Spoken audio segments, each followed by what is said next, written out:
Ajit web TV ਦੇਖਣ ਵਾਲੇ ਸਮੂਹ ਦਰਸ਼ਕਾਂ ਦਾ ਸਵਾਗਤ ਹੈ। ਦੋਸਤੋ ਮੈਂ ਹਾਂ ਸੁਰਿੰਦਰਪਾਲ ਸਿੰਘ ਵਰਪਾਲ।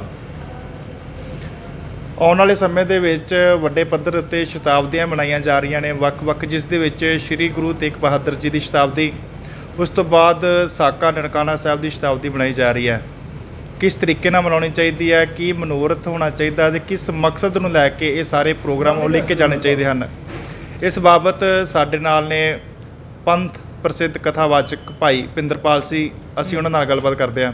भाई साहब जी, शताब्दियां मनाईयां जा रही हैं, इस तो पहलां भी श्री गुरु नानक देव जी की मनाई गई सी। तुसीं की मनदे हो कि मनाई गई शताब्दी कितनी क सफल रही ते आउण वालीआं शताब्दियां की मकसद लैके मनाउणीआं चाहीदियां ने? पहलां तां आप जी का समूह अजीत अदारे का बहुत धन्यवाद। समूह दर्शकों को वाहिगुरू जी का खालसा वाहिगुरू जी की फतेह। पिछले कुछ समय तो सिख जगत शताब्दियां मनाउंदा आ रहा है। जिवें साडे देखदे सतगुरु गुरु अर्जुन देव की शहादत वाली शताब्दी, गुरु ग्रंथ साहिब जी के प्रकाश की, साहिबजादियां की शहादत की, और पिछले साल ही गुरु नानक साहिब का 550 साला मनाया गया है। शताब्दियों में एक तो लोखा जोखा करना हुंदा है प्रबंधक वीरां ने, उन्होंने की कीता, उहदी आउटपुट की आई। उस विच दो गल्लां ने। एक हुंदा तुसीं शताब्दी का दिन हुंदा है, तुसीं किताबां छाप दित्तियां, तुसीं कोई बिल्डिंग खड़ी कर लई, तुसीं दीवान ला लै, जो रूटीन च दीवान अगे भी चलते पे, कीर्तन कथा दरबार चलते हैं, चलो एक उत्साह हुंदा है। ये सब तो वड्डी गल हुंदी है भी जिहदी आपां दिन मना रहे हैं उहदी सिੱਖਿਆ ਨੂੰ किन्ना को ग्रहण किया।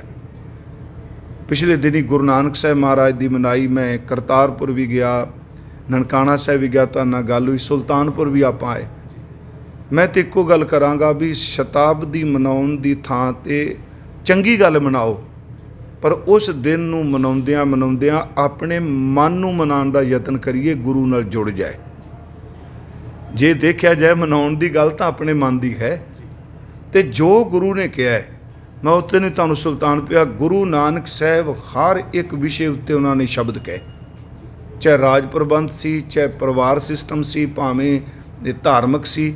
गुरु नानक साहिब उस वक्त दे जिहड़े 3 धर्म सन हिंदुस्तान विच, हिंदुइज़म, इस्लाम ते योग मत, इन्हां तिन्हां बारे बोले, पर गुरु नानक साहिब ने सब नूं इक्को गल कही।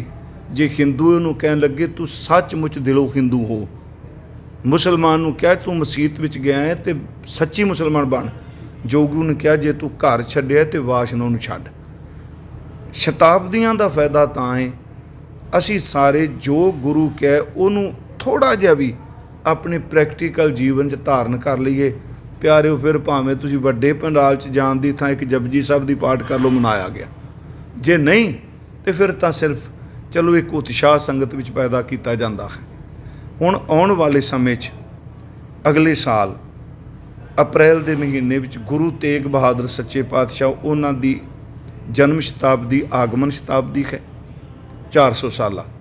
उस तो पहला फरवरी के महीने 20, 21, 22, 23 ये ननकाना साहिब के शहीदों की पहली शताब्दी है। 100 साल हो जाना। इस संबंधी मैं अर्ज कराँगा, गुरु तेग बहादुर साहिब की जन्म शताब्दी मेरा ख्याल है सिख जगत पहली बारी भावना सहित मनाउण जा रहा है। उसका कारण है 1600 दे विच सतगुरु गुरु तेग बहादुर साहिब का 1621 च आगमन हुंदा है। 1721 च सिखां उत्ते जुल्म की हनेरी चलती पई सी, किते जिक्र ने। 1821 च महाराजा रणजीत सिंह का राज भाग है, पर शताब्दियां का मेरा ख्याल रिवाज नहीं सी। उस तो बाद 1921 च जिहड़ा है असी जिवें गल कीती भी 1921 ਤਾਂ ਸਾਕੇ ਵਰਦੇ ਪਏ ਸਨ, गुरुद्वारा सिस्टम जिहड़ा सी ਉਹ भ्रष्ट हो चुका सी। तो मैं बेनती करांगा, ये 2021 च पहला मौका है जदों सिख जगत गुरु तेग बहादुर साहिब की जन्म शताब्दी मनाउण जा रहे हैं। उस विच की है, तुसी कोई भी दिन मनाओ, चाहे किसी गुरु साहिब का, तुहाडा ध्यान फिर पिछोकड़ गुरु नानक वाली जाना है। जो गुरु नानक साहिब ने कहा उसे दी व्याख्या प्रैक्टिकल तौर पर बाणी के रूप में भी की। ਧੰਨ ਗੁਰੂ ਤੇਗ ਬਹਾਦਰ ਮਹਾਰਾਜ ਸੱਚੇ ਪਾਤਸ਼ਾਹ ਦਾ ਆਗਮਨ ਅੰਮ੍ਰਿਤਸਰ ਦੀ ਧਰਤੀ ਤੇ ਹੋਇਆ, ਗੁਰੂ ਕੇ ਮਹਿਲ। ਮਹਾਰਾਜ ਸੱਚੇ ਪਾਤਸ਼ਾਹ ਬਚਪਨ ਉਹਨਾਂ ਦਾ ਇੱਥੇ ਬਤੀਤ ਹੋਇਆ। ਕਰਤਾਰਪੁਰ ਰਹੇ, ਕੀਰਤਪੁਰ ਸਾਹਿਬ ਰਹੇ, ਬਾਬਾ ਬਕਾਲਾ ਸਾਹਿਬ ਰਹੇ, ਫਿਰ ਆਨੰਦਪੁਰ ਸਾਹਿਬ ਸਾਇਆ, ਚੱਕ ਨਾਨਕੀ। ਉਸ ਤੋਂ ਬਾਅਦ ਪੂਰਬ ਦਾ ਦੌਰਾ ਕੀਤਾ। ਗੁਰੂ ਨਾਨਕ ਸਾਹਿਬ ਤੋਂ ਬਾਅਦ, ਗੁਰੂ ਨਾਨਕ ਸਾਹਿਬ ਜਿਨ੍ਹਾਂ ਤੇ ਨਹੀਂ, ਪਰ ਗੁਰੂ ਨਾਨਕ ਸਾਹਿਬ ਤੋਂ ਬਾਅਦ ਜੇ ਕਿਸੇ ਨੇ ਜ਼ਿਆਦਾ ਸਬਰ ਕੀਤਾ ਹੈ ਤੇ ਗੁਰੂ ਤੇਗ ਬਹਾਦਰ ਮਹਾਰਾਜ ਜੀ ਨੇ ਕੀਤਾ ਹੈ। ਗੁਰੂ ਤੇਗ ਬਹਾਦਰ ਸਾਹਿਬ ਸੱਚੇ ਪਾਤਸ਼ਾਹ ਸੱਚ ਇਹ ਵੀ ਉਹ ਤਿਆਗ ਤੇ ਬੈਰਾਗ ਤੇ ਅਨੁਰਾਗ ਦੀ ਮੂਰਤ ਨੇ। ਉਹਨਾਂ ਦੀ ਬਾਣੀ 'ਚ ਤਿੰਨ ਗੱਲਾਂ ਸੁਣਨ ਵਾਲੀਆਂ ਨੇ। ਇੱਕ ਤਾਂ ਤਿਆਗ, ਉਹਨਾਂ ਨੇ ਸੰਸਾਰ ਦਾ ਤਿਆਗ ਨਹੀਂ ਕਿਹਾ, ਪਰਿਵਾਰ ਦਾ ਤਿਆਗ ਨਹੀਂ ਕਿਹਾ, ਉਹਨਾਂ ਕਿਹਾ ਆਪਣੇ ਅੰਦਰ ਵਿਕਾਰਾਂ ਦਾ ਤਿਆਗ ਕਰ, ਰਹਿ ਤੂੰ ਪਰਿਵਾਰ ਵਿੱਚ ਹੀ। ਦੂਜੀ ਗੱਲ ਉਹਨਾਂ ਦੀ ਬਾਣੀ 'ਚ ਬੈਰਾਗ ਹੈ, ਨਾਸ਼ਵੰਤ ਹੈ ਸੰਸਾਰ ਦੀ। ਪਹਿਲਾ ਤਿਆਗ ਹੈ, ਸਾਧੂ ਮਨ ਕਾ ਮਾਨ ਤਿਆਗੋ। ਦੂਸਰਾ ਬੈਰਾਗ ਹੈ, ਉਸ ਬੈਰਾਗ ਦੇ ਵਿੱਚ ਮਹਾਰਾਜ ਕਹਿੰਦੇ ਜਗਤ ਮੈਂ ਝੂਠੀ ਦੇਖੀ ਪ੍ਰੀਤ, ਜਾਂ ਰਾਮ ਗਇਓ ਰਾਵਣ ਗਇਓ, ਜਾਂ ਕੋ ਬਹੁ ਪਰਿਵਾਰ, ਜੋ ਉਪਜੋ ਸੋ ਬਿਨ ਸਹਿ ਪਰੋ, ਆਜ ਕੈ ਕਾਲ ਜਿੰਨੇ ਬਚਨ ਨੇ। ਬੈਰਾਗ ਇਸ ਕਰਕੇ ਵੀ ਤੂੰ ਬੰਦਿਆ ਹਕੀਕਤ ਨਾਲ ਜੁੜ ਸਕੇ। ਤੀਸਰਾ ਅਨੁਰਾਗ ਹੈ, ਅਨੁਰਾਗ ਦਾ ਅਰਥ ਉਹਨਾਂ ਦੀ ਬਾਣੀ 'ਚ ਪਰਮਾਤਮਾ ਲਈ ਪਿਆਰ ਹੈ। ਗੁਰੂ ਤੇਗ ਬਹਾਦਰ ਸੱਚੇ ਪਾਤਸ਼ਾਹ ਉਹਨਾਂ ਨੇ ਧਰਮ ਦੀ ਸੁਤੰਤਰਤਾ ਲਈ, ਆਜ਼ਾਦੀ ਲਈ, ਧਰਮ ਦੀ ਰੱਖਿਆ ਲਈ ਤੇ ਆਤਮ ਪੁਰਖ ਦੀ ਗੌਰਵਤਾ ਲਈ ਫਿਰ ਸ਼ਹਾਦਤ ਦਾ ਜਾਮ ਪੀਤਾ ਹੈ। ਤੇ ਮੇਰਾ ਖਿਆਲ ਸਾਨੂੰ ਗੁਰੂ ਤੇਗ ਬਹਾਦਰ ਸਾਹਿਬ ਦਾ ਜੇ ਮਨਾਉਣਾ ਹੀ ਹੈ ਨਾ, ਬਾਕੀ ਕੀਰਤਨ ਕਥਾ ਸਾਰੇ ਹੋਣਗੇ, ਉਹਨਾਂ ਦਾ ਇਤਿਹਾਸ ਤੇ ਖਾਸ ਕਰਕੇ 59 ਸ਼ਬਦ ਨੇ ਗੁਰੂ ਗ੍ਰੰਥ ਸਾਹਿਬ 'ਚ, 57 ਸ਼ਲੋਕ ਨੇ, ਉਹਨਾਂ ਨੂੰ ਪੜ੍ਹ ਕੇ ਆਪਣੀ ਬਾਣੀ, ਉਹਨਾਂ ਦੀ ਬਾਣੀ ਨੂੰ ਆਪਣੇ ਹਿਰਦੇ ਵਿੱਚ ਧਾਰਨ ਕਰ ਲੈਣਾ ਚਾਹੀਦਾ। ਉਹਨਾਂ ਦੀ ਸਿੱਖਿਆ ਗੱਲ ਤਾਂ ਫਿਰ ਉੱਥੇ ਆ ਕੇ ਮੁੱਕੇਗੀ, ਜੋ ਗੁਰ ਕਹੇ ਸੋਈ ਭਲ ਮਾਨੋ, ਹਰ ਹਰ ਕਥਾ ਨਿਰਾਲੀ। ਵਾਹਿਗੁਰੂ ਜੀ ਕਾ ਖਾਲਸਾ, ਵਾਹਿਗੁਰੂ ਜੀ ਕੀ ਫਤਿਹ। ਸਾਕਾ ਨਨਕਾਣਾ ਸਾਹਿਬ ਨੂੰ ਤੁਸੀਂ ਕਿਸ ਤਰੀਕੇ ਨਾਲ ਦੇਖਦੇ ਹੋ? ਸ਼ਤਾਬਦੀ ਬਣਾਈ ਜਾ ਰਹੀ ਹੈ, ਕੀ ਕੁਝ ਖਾਸ ਰਿਹਾ ਤੇ ਹੁਣ ਉਸ ਤੋਂ ਕੀ ਸਬਕ ਲੈਣ ਦੀ ਲੋੜ ਹੈ ਜੀ? ਸਾਕਾ ਨਨਕਾਣਾ ਸਾਹਿਬ ਇੱਕ ਬਹੁਤ ਵੱਡਾ ਦੁਖਾਂਤ ਹੈ। ਅਸਲ 'ਚ ਕੀ ਹੈ, ਸ਼ੇਰੇ ਪੰਜਾਬ ਨੇ ਗੁਰਦੁਆਰਿਆਂ ਦੇ ਨਾਂ ਜ਼ਮੀਨਾਂ, ਜਾਗੀਰਾਂ, ਜਾਇਦਾਦਾਂ ਲਵਾਈਆਂ। ਉਦੋਂ ਪ੍ਰਬੰਧ ਮਹੰਤ ਸਿਸਟਮ ਸੀ। ਉਂਝ ਵੈਸੇ ਨਨਕਾਣਾ ਸਾਹਿਬ ਦਾ ਜਿਹੜਾ ਸਾਕਾ ਹੈ, 750 ਮੁਰੱਬਾ ਰਾਏ ਬੁਲਾਰ ਨੇ ਗੁਰੂ ਨਾਨਕ ਸਾਹਿਬ ਦੇ ਨਾਮ ਤੇ ਜ਼ਮੀਨ ਲਵਾਈ ਸੀ। ਅੱਜ ਵੀ ਉਹ ਬੋਲਦੀ, ਮੈਂ ਤੁਹਾਨੂੰ ਦੱਸਿਆ ਸੀ, ਉਹਦੇ 700 ਮੁਰੱਬਾ। ਸਿਸਟਮ ਚੰਗੇ ਵੀ ਚੱਲਦੇ ਰਹੇ। ਜਦੋਂ ਮਹੰਤ ਨਾਰਾਇਣ ਦਾਸ ਆਇਆ ਤੇ ਇਸ ਤੋਂ ਪਹਿਲਾਂ ਜਿਹੜਾ ਮਹੰਤ ਸੀ ਇਹ ਕੁਕਰਮੀ ਹੋ ਗਿਆ, ਉਹਦੀ ਮੌਤ ਹੋਈ ਗੁਪਤ ਬਿਮਾਰੀਆਂ ਨਾਲ। ਤੇ ਸੰਗਤ ਨੇ ਕਿਹਾ, ਇਹਨੇ ਕੋਰਟ 'ਚ ਕਿਹਾ ਸੀ ਮੈਂ ਗੁਰਮਤਿ ਅਨੁਸਾਰ ਚੱਲਾਂਗਾ, ਤੇ ਸੰਗਤ ਜੋ ਕਹੇਗੀ ਮੈਂ ਗੁਰੂ ਦੀ ਮਰਿਆਦਾ ਅਨੁਸਾਰ ਹੀ ਸਾਰੀ ਸੇਵਾ ਨਿਭਾਵਾਂਗਾ। ਪਰ ਇਹ ਬੰਦਾ ਪਿਛਲੇ ਨੂੰ ਵੀ ਟੱਪ ਗਿਆ। 3-4 ਘਟਨਾਵਾਂ ਨੇ ਸਿੱਖਾਂ ਨੂੰ ਹਿਲਾ ਦਿੱਤਾ। ਇਹ ਸਾਕਾ ਕਿਉਂ ਵਾਪਰਿਆ?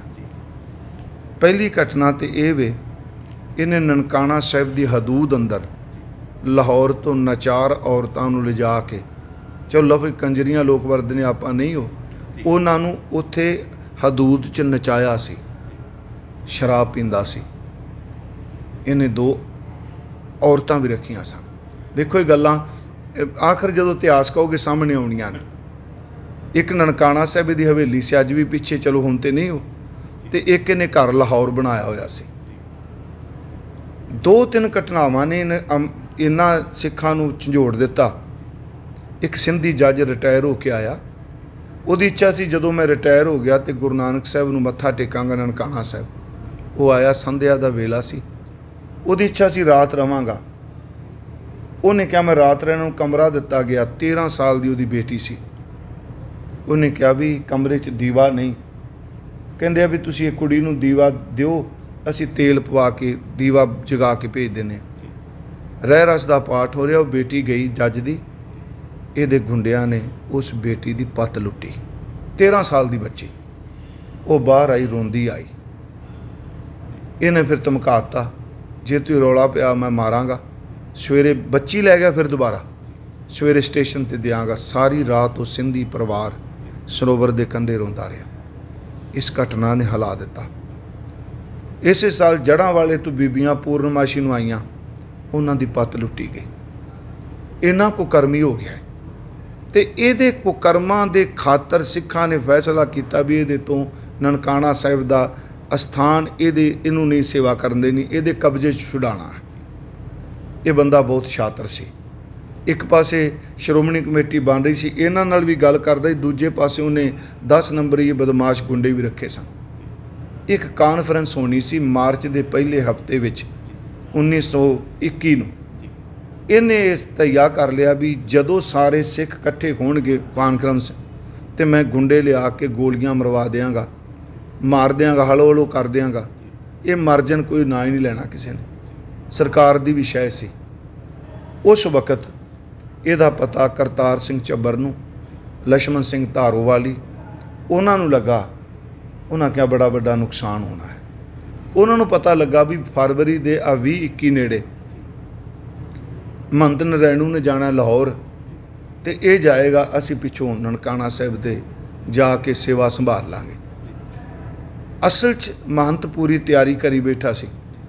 ਝੱਬਰ ਦਾ ਜਥਾ ਵੀ ਰੋਕ ਦਿੱਤਾ ਗਿਆ, ਲੈਲਪੁਰ ਤੋਂ ਦਸਤਾ ਵੀ ਰੋਕ ਦਿੱਤਾ, ਪਰ ਲਛਮਣ ਸਿੰਘ ਨਹੀਂ ਰੁਕੇ। ਯਤਨ ਕੀਤਾ ਉਹਨੂੰ ਰੋਕਣ ਦਾ, ਪਰ ਉਹ ਉੱਥੇ ਗਏ। ਉੱਥੇ ਉਹਨਾਂ ਨੂੰ ਸ਼ਹੀਦ ਕੀਤਾ ਗਿਆ, ਜੰਡ ਨਾਲ ਬੰਨ੍ਹ ਕੇ ਟੁਕੜੇ ਕੀਤੇ ਗਏ ਸਿੱਖਾਂ ਦੇ। ਤੁਸੀਂ ਹੈਰਾਨ ਹੋਗੇ, ਇੰਨਾ ਦੁਖਦਾਈ ਹੈ। ਸਰਦਾਰ ਨਰਾਇਣ ਸਿੰਘ ਲਿਖਦੇ ਹੈ, ਨਨਕਾਣਾ ਸਾਹਿਬ ਮੈਨੇਜਰ ਰਹੇ ਆ। ਉਹ ਕਹਿੰਦੇ ਨੇ ਮੈਂ ਖਾਲਸਾ ਕਾਲਜ ਪੜ੍ਹਦਾ ਸੀ, ਮੈਂ ਅੱਖਾਂ ਨਾਲ ਦੇਖਿਆ ਥਾਂ ਥਾਂ 'ਤੇ ਖੂਨ, ਮਾਸ ਦੇ ਟੁਕੜੇ, ਹੱਡੀਆਂ, ਕੇਸ। ਤੁਸੀਂ ਹੈਰਾਨ ਹੋ ਗਏ। ਉਹ ਕਹਿੰਦਾ 4 ਅੱਧ ਸੜੀਆਂ ਲਾਸ਼ਾਂ ਸਨ, ਪਛਾਣੀਆਂ ਨਹੀਂ ਗਈਆਂ। 119 ਖੋਪੜੀਆਂ ਅੰਦਰ, ਖੋਪੜੀਆਂ ਸਾੜ ਦਿੱਤਾ ਸੀ ਤੇਲ ਪਾ ਕੇ, ਤੇ 7 ਖੋਪੜੀਆਂ ਸ਼ਾਇਦ ਉਹ ਬਾਹਰੋਂ ਕਹਿੰਦਾ। 126 ਖੋਪੜੀਆਂ, 4 ਲਾਸ਼ਾਂ, 10 ਟੋਕਰੇ ਸੜੀਆਂ ਹੱਡੀਆਂ ਦੇ, ਤੇ 3 ਕਿ 4 ਟੋਕਰੇ ਜਿਹੜੇ ਨੇ ਕੀਮਾ ਕੀਤੇ ਮਾਸ ਦੇ ਸਨ। ਕਿੱਡਾ ਵੱਡਾ ਜ਼ੁਲਮ ਹੋਇਆ ਹੋਵੇਗਾ।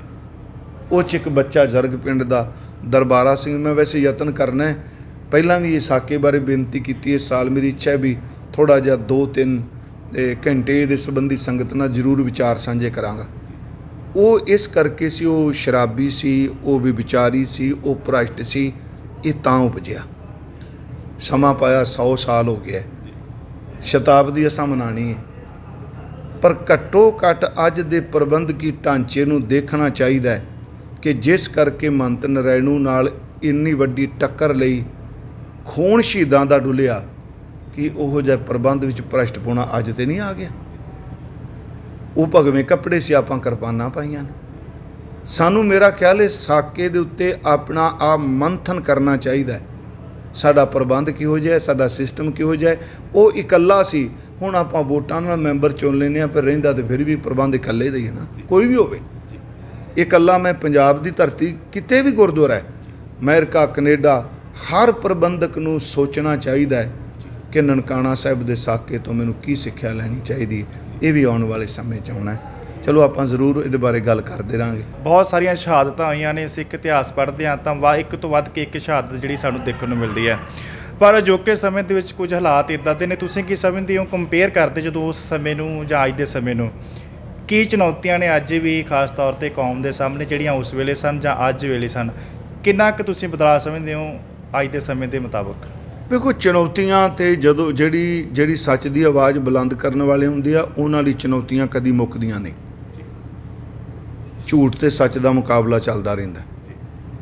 ਅੱਜ ਵੀ ਚੁਣੌਤੀਆਂ ਬੜੀਆਂ, ਸ਼ਹਾਦਤਾਂ ਪਹਿਲਾਂ ਵੀ ਹੋਈਆਂ, ਅੱਜ ਵੀ ਹੋ ਰਹੀਆਂ ਨੇ। ਤੇ ਮੈਂ ਬੇਨਤੀ ਕਰਾਂ, ਸੱਚ ਨੂੰ ਫਾਂਸੀ ਹਰ ਵੇਲੇ ਲੱਗਦੀ ਰਹੇਗੀ। ਪਰ ਇੱਕ ਵਾਰ ਮੈਂ ਕਿਹਾ ਸੀ ਕਿ ਜਿਹੜਾ ਸ਼ਹੀਦ ਹੁੰਦਾ ਹੈ ਉਹ ਮਾਂ ਦੀ ਕੁੱਖ ਤੋਂ ਤੇ ਜਨਮ ਲੈਂਦਾ ਹੈ, ਪਰ ਸ਼ਹੀਦ ਜਿਹੜੇ ਨੇ ਉਹ ਵਿਚਾਰਧਾਰਾ ਵਿੱਚੋਂ ਪੈਦਾ ਹੁੰਦੇ ਆ। ਮਾਂ ਦੀ ਤੇ ਕੁੱਖ ਸੀਮਤ, ਤੇ ਇੱਕ ਬੱਚਾ ਮਾਰ ਦਿਓਗੇ, ਵਿਚਾਰਧਾਰਾ ਦੀ ਕੁੱਖ ਕਦੀ ਮਰਦੀ ਨਹੀਂ। ਜਿਹੜੀ ਗੁਰੂ ਨਾਨਕ ਦੀ ਵਿਚਾਰਧਾਰਾ ਦੀ ਸ਼ਬਦ ਦੀ ਕੁੱਖ ਹੈ, ਉਹਨੇ ਸਦਾ ਜੀਵਤ ਰਹਿਣਾ। ਚੁਣੌਤੀਆਂ ਇਹ ਨੇ, ਤੁਸੀਂ ਘੱਟ ਗਿਣਤੀ ਵਿੱਚ ਵੀ ਹੋ, ਧੱਕਾ ਵੀ ਹੁੰਦਾ ਹੈ, ਜ਼ੋਰ ਵੀ ਚੱਲਦਾ ਹੈ, ਪਰ ਫਿਰ ਵੀ ਸਭ ਕਾਸੇ ਦੇ ਵਿੱਚ ਵੀ ਮੈਨੂੰ ਇੱਕ ਗੱਲ 'ਤੇ ਭਰੋਸਾ ਹੈ, ਇਸ ਕੌਮ 'ਤੇ ਰੱਬ ਦੀ ਕਿਰਪਾ ਹੈ, ਹਰ ਖੇਤਰ ਵਿੱਚ ਚੜ੍ਹਦੀ ਕਲਾ ਜਾ ਰਹੀ ਹੈ। ਚਲੋ ਹੁਣ ਚੰਗਾ ਜੀ, ਵਾਹਿਗੁਰੂ ਜੀ ਕਾ ਖਾਲਸਾ ਵਾਹਿਗੁਰੂ ਜੀ ਕੀ ਫਤਿਹ। ਚੰਗਾ ਬਾਬਾ ਜੀ। ਸੋ ਇਹ ਸਾਨੂੰ ਭਾਈ ਪਿੰਦਰਪਾਲ ਸਿੰਘ ਜੀ ਜਿਨ੍ਹਾਂ ਨੇ ਦੱਸਿਆ ਹੈ ਕਿ ਆਉਣ ਵਾਲੇ ਸਮੇਂ ਦੇ ਵਿੱਚ ਸ਼ਤਾਬਦੀਆਂ ਮਨਾਈਆਂ ਜਾ ਰਹੀਆਂ ਨੇ ਵੱਡੇ ਪੱਧਰ ਦੇ ਉੱਪਰ, ਪਰ ਪ੍ਰਬੰਧਕਾਂ ਨੂੰ ਇਹ ਚੀਜ਼ ਸੋਚਣ ਦੀ ਲੋੜ ਹੋਵੇਗੀ ਕਿ ਕੀ ਕੁਝ ਅਸੀਂ ਜਿਹੜਾ ਇਹ ਮਨਾ ਰਹੇ ਹਾਂ ਤੇ ਕਿਸ ਤਰੀਕੇ ਦੇ ਨਾਲ ਗੁਰੂ ਸਾਹਿਬ ਦੀ ਵਿਚਾਰਧਾਰਾ ਲੋਕਾਂ ਤੱਕ ਪਹੁੰਚ ਰਹੀ ਹੈ ਅਤੇ ਉਸ ਦੇ ਵਿੱਚ ਕਿੰਨੇ ਕੁ ਕਾਮਯਾਬ ਹੋਵਾਂਗੇ। ਮੈਨੂੰ ਯਾਨੀ ਕਿ ਸੁਰਿੰਦਰਪਾਲ ਸਿੰਘ ਵਰਪਾਲ ਨੂੰ ਦਿਓ ਇਜਾਜ਼ਤ। ਧੰਨਵਾਦ। ਦੇਸ਼ ਦੁਨੀਆ ਤੇ ਕੋਰੋਨਾ ਮਹਾਮਾਰੀ ਦਾ ਅਸਰ। ਇਹ ਜ਼ਰੂਰੀ ਹੈ ਕਿ ਤੁਹਾਨੂੰ ਮਿਲੇ ਸਹੀ ਜਾਣਕਾਰੀ ਅਤੇ ਪਤਾ ਹੋਵੇ ਸੱਚੀ ਖਬਰ। ਅਜੀਤ ਵੈਬ ਟੀਵੀ ਦੇ ਸੈਂਕੜੇ ਪੱਤਰਕਾਰਾਂ ਦੀ ਹੈ ਹਰ ਪਲ, ਹਰ ਜਗ੍ਹਾ ਤੇ ਹਰ ਸਥਿਤੀ ਤੇ ਪੈਣੀ ਨਜ਼ਰ। ਪਿੰਡ, ਕਸਬਾ, ਸ਼ਹਿਰ ਹੋਵੇ ਜਾਂ ਦੇਸ਼ ਵਿਦੇਸ਼, ਅਸੀਂ ਜੁੜੇ ਹਾਂ ਤੁਹਾਡੇ ਨਾਲ ਅਖਬਾਰਾਂ ਤੇ ਸੋਸ਼ਲ ਮੀਡੀਆ ਰਾਹੀਂ। ਕਲਮ ਦੀ ਤਾਕਤ ਤੇ ਵੈਬ ਟੀਵੀ ਦੇ ਮਾਧਿਅਮ ਦੇ ਨਾਲ ਹਰ ਜਨ ਤੱਕ ਪਹੁੰਚਾਵਾਂਗੇ ਹਰ ਮਨ ਦੀ ਆਵਾਜ਼। ਹਰ ਆਮੋ ਖਾਸ ਤੇ ਹਕੂਮਤ ਨੂੰ ਵੀ ਕਰਾਂਗੇ ਸਵਾਲ ਜਵਾਬ। ਆਪ ਨਹੀਂ ਤਾਂ ਪਹੁੰਚੇਗੀ ਸਾਡੀ ਵੀਡੀਓ ਕਾਲ। ਅਫਵਾਹਾਂ ਤੋਂ ਬਚੋ ਅਤੇ ਸੱਚੀਆਂ ਤੇ ਸਹੀ ਖਬਰਾਂ ਦੇ ਲਈ ਜੁੜੇ ਰਹੋ ਅਜੀਤ ਵੈਬ ਟੀਵੀ ਦੇ ਨਾਲ।